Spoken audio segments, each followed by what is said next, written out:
अस्सलाम वालेकुम दोस्तों। जो आज का टॉपिक है ना, वो बहुत ज़्यादा इम्पोर्टेंट है आपके लिए जो लोग इधर जर्मनी में आना चाहते, और उसके साथ साथ जो लोग इधर जर्मनी में रहते हैं, जो जिन्होंने साइलम करवाया हुआ है, जो साइलम के ऊपर रह रहे हैं।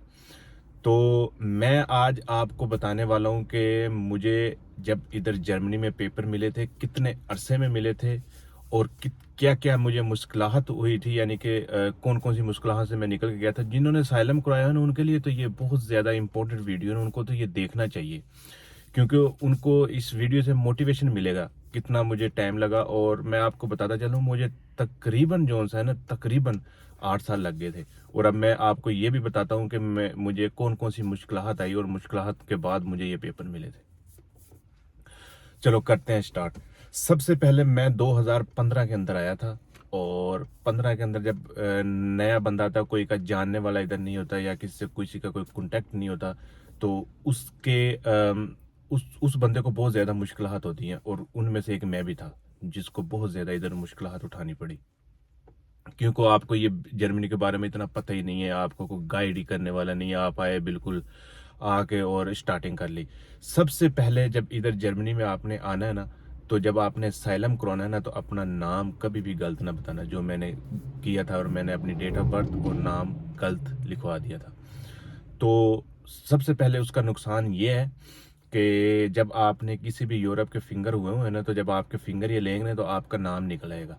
तो फिर ये आपसे बोलेंगे कि जो आपका नाम हम अब ठीक नहीं करेंगे, अब आपका नाम जब ठीक करेंगे जब आप पाकिस्तानी पासपोर्ट देंगे। तो जब आप पाकिस्तानी पासपोर्ट देंगे तो आपके लिए खतरा महसूस हो जाता है कि आपको ये डिपोर्ट ना कर दें। तो सबसे पहले और बेहतर ये है कि आप स्टार्टिंग के अंदर अपनी सही डेट ऑफ बर्थ लिखवा दो और सही नाम लिखवा दो। उसका बेनिफिट क्या होगा? उसका बेनिफिट ये होगा कि जब आप जॉब करते हो, 4 महीने 5 महीने साल आपको हो जाता है, तो आप इजीली जर्मन के अंदर लाइसेंस कर सकते हैं। इजीली आप बहुत ज़्यादा जो है ना अपॉर्चुनिटी ले सकते हैं। और फिर इसमें यह भी हो सकता है कि आप जर्मन के अंदर हर बंदे को ज़रूरत है लाइसेंस की। जिसके पास लाइसेंस नहीं है वो तो बहुत ज़्यादा जलील होता है ना इधर। तो सबसे पहले उसको लाइसेंस की ज़रूरत होती है। और जब आप बिल्कुल सही नाम लिखवा देंगे और काम कर रहे होंगे, तो आपको तकरीबन 6 महीने के बाद आपको लाइसेंस करने की इजाज़त मिल जाएगी। ये टॉपिक हो गया, इसका फ़ायदा और नुकसान मैंने आपको बता दिया। आपने नाम लिखवाया और वो ये ना। और अब मैं बात करता हूँ कि मैं 2015 में आया था, और 2015 से 16 के अंदर मैंने काम स्टार्ट किया था। 16 के अंदर मुझे परमिशन मिली थी, और मैं म्यूनचन में आया था। म्यूनचन मेन शहर के अंदर, उधर से उन्होंने मेरा ट्रांसफ़र करके तो मुझे इंग्लस्टाड में भेज दिया था। तो फिर मैं काम म्यूनचन में करता था, तो और मैं फिर म्यूनचन के अंदर रहता था प्राइवेट घर के अंदर। तो आपको मैं तो इधर नया था, मुझे तो कुछ जानने वाला है ही नहीं था। सिर्फ यही गूगल के ऊपर से देखा या किसी से पूछा कि मसलन कैसे पेपर मिलते हैं इधर, क्या होता है। तो मुझे तकरीबन 6 साल के बाद डोल्डुंग मिल गई। अब मैं डोल्डुंग को बताता हूँ। जो जर्मन में रहते हैं, जिन्होंने साइलम कराया, उनको तो पता होगा, और जो पाकिस्तान में लोग इस वीडियो को देखेंगे उनके लिए ये है कि डोल्डुंग ये होती है कि जब आप इधर आके सियासी पनाह लेते हैं, तो सियासी पनाह के अंदर जब आपका केस रिफ्यूज़ हो गया, तो वो फिर लाल लकीर होसवा इसके ऊपर लगा देते हैं, डोल्डुंग। तो डोल्डुंग के ऊपर फिर मुझे जब डोल्डुंग मिली, उसके ऊपर खतरा ही रहता है कि आपको कभी भी डिपोर्ट कर देंगे, ठीक है। तो मेरे साथ तो ऐसा नहीं था, क्योंकि उस वक्त मैं 6 साल लीगल तरीके से काम कर रहा था। उसकी उसकी वजह से मुझे ना बचत हो गई मेरी। तो जब मुझे 6 साल काम करते हो गए, तो मेरा इंटरव्यू आ गया। मैं जब इंटरव्यू दे के आया ना, तो इंटरव्यू मेरा रिफ्यूज़ हो गया। तो उन्होंने मेरी हाउसवाइफ भी रख ली। तो फिर मैंने क्या किया था, मैंने पाकिस्तान से आईडी कार्ड बनवा के, तो और आईडी कार्ड की फ़ोटो दी थी, तो उसके ऊपर मुझे परमिशन भी मिल गई थी और हाउसवाइफ भी मिल गई थी। तो फिर 2 साल मैंने ऐसे ही काम किया उसके ऊपर। फिर जब मुझे 8 साल हो गए थे ना, तो 8 साल के बाद मैंने बेआइस करके, तो मैंने वकील को जो है ना पेपर दिए थे, तो वकील ने पेपर जमा करवा दिए थे। तो फिर उसके बाद 6 पता नहीं 7 माह मुझे लगे थे। अक्टूबर में मैंने जमा करवाए थे, और साथ में मैंने 9 महीने लग गए थे। 9 महीने के बाद मेरे फिंगर आए थे, फिंगर दे के, और 6 हफ्ते के बाद मुझे कार्ड मिला था। तो یہ نہیں ہے کہ آپ کو 6 یا 7 سال جرمنی کے اندر ہو گیا آپ کو پیپر مل جائیں گے، نہیں، جرمنی کے اندر امپورٹنٹ یہ ہے کہ آپ کو جرمن کے اندر کام کرنا چاہیے، اور جو آپ نے کام نہیں کیا تو آپ کو پیپر نہیں ملیں گے ادھر. تو یہ ان کو بندے وہ چاہیے کہ جو ہمیں کما کے دیں، ہم سے لیں نا. تو یہ ہو گیا کہ کیا اسے کہتے ہیں کہ اتنے عرصے کے اندر مجھے پیپر ملے. 2015 میں آیا تھا اور 2023 میں مجھے پیپر ملے تھے.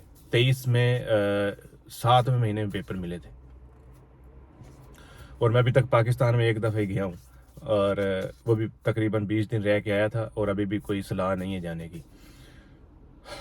اور پھر جو مجھے مشکلات جرمنی کے اندر آئی، مشکلات یہ آئی، مجھے لینگویج نہیں آتی تھی، انگلش نہیں آتی تھی، اور پھر جب کسی کے ساتھ جانا ہوتا تھا، ٹرانسلیٹر بندہ ساتھ لے کے جانا ہوتا تھا، اس کو پیسے دینے پڑتے تھے. سب سے پہلے جو جرمنی میں آنا چاہتا ہے اس کو انگلش تو لازمی آنی چاہیے، اور آپ لوگوں کو انگلش نہیں آتی، آپ سمجھ لیں کہ آپ کے لیے بہت زیادہ مشکلات ہونے والی ہیں. اور دوسرے نمبر پہ جرمن کے اندر پیپر ورک بہت زیادہ ہے. آپ کو کبھی بھی فون کر کے نہیں کہیں گے، وہ 2 ہفتے پہلے آپ کو ایک لیٹر لکھ کے بھیج دیں گے. لیٹر پہ آپ نے جواب دینا ہے، اور لیٹر پہ آپ کو جو ترمیم ملنی ہے، ڈیٹ ملنی ہے، اس کے اوپر آپ نے اس ٹائم پہ جانا ہے. یہ بھی ایک جو بندہ لیٹر وغیرہ نہیں لکھ سکتا تو یہ بھی اس کے لیے بہت زیادہ مشکلات ہے. تو جرمنی کے اندر جو ہے نا، کیا اسے کہتے ہیں، لیٹر آ جائے یا کوئی بھی ترمیم آ جائے، اس کے اوپر آپ نے ٹائم سے پہنچنا ہے. اور جیسے ہی آپ نے ایک مثال میں آپ کو دے دیتا ہوں کہ آپ کا انٹرویو آیا اور آپ نے انٹرویو کی ترمیم جو اسی نے نکال دی، تو آپ کو دوبارہ پرت کے شاید دوبارہ ترمیم نہ دی جائے، اور اسی کے اوپر آپ کو لیٹر پا دی جائے کہ آپ کا کیس ریفیوز ہو گیا.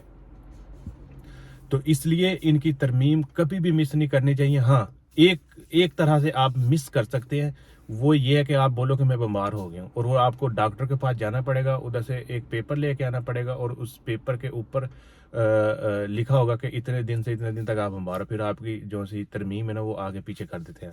آگے کریں گے، پیچھے تو نہیں کر سکتے.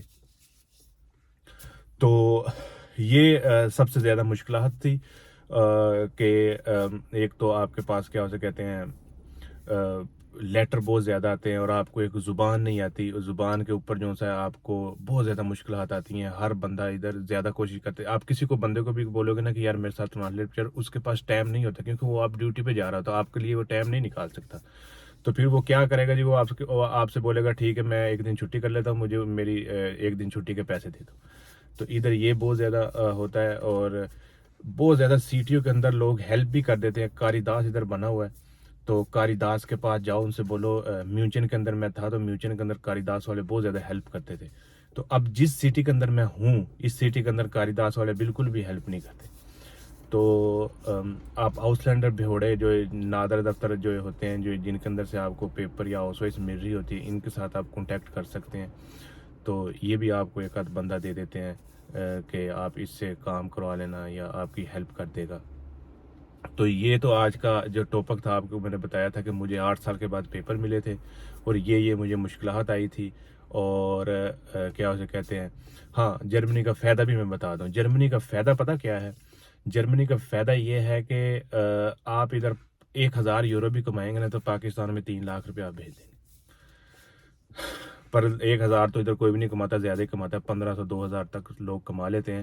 پھر اس کے اندر سے آپ خرچہ نکال لو. بڑی سٹی میں رہتے ہو تو 600 روپیہ مکان کا خرچہ، اور چھوٹی سٹی میں رہتے ہو تو 300 روپیہ مکان کا خرچہ. پھر کھانا پینا لگا کے تو آپ کا بنتا ہے اتنا. تو آگے سے آپ خود کیلکولیشن لگا لینا. میں نے ایک ولاگ بنایا ہوا ہے کہ اتنے گھنٹے لگتے ہیں اور اتنے گھنٹے کے اندر اتنا بچتا ہے. وہ میں نے ولاگ بنایا، وہ بھی دیکھ سکتے ہیں آپ کے. اس کے اوپر بھی آپ کو پتہ چل جائے گا کہ کتنے گھنٹے لگا کے کیسے. وہ میں نے آپ کو بتایا کہ مکان کا بڑی سٹی کا اور ریٹ ہے، چھوٹی سٹی کا اور ریٹ ہے. بڑی سٹیوں میں تو مکان ملتے ہی نہیں. تو ملتے ہیں پھر نیکسٹ ولاگ کے اندر. انشاءاللہ کوشش کروں گا کہ اپنی سٹوری پاکستان سے جرمن میں کیسے آیا تھا وہ سٹوری آپ کے ساتھ شیئر کروں. تو انشاءاللہ جلدی ولاگ بنا کے بتاؤں.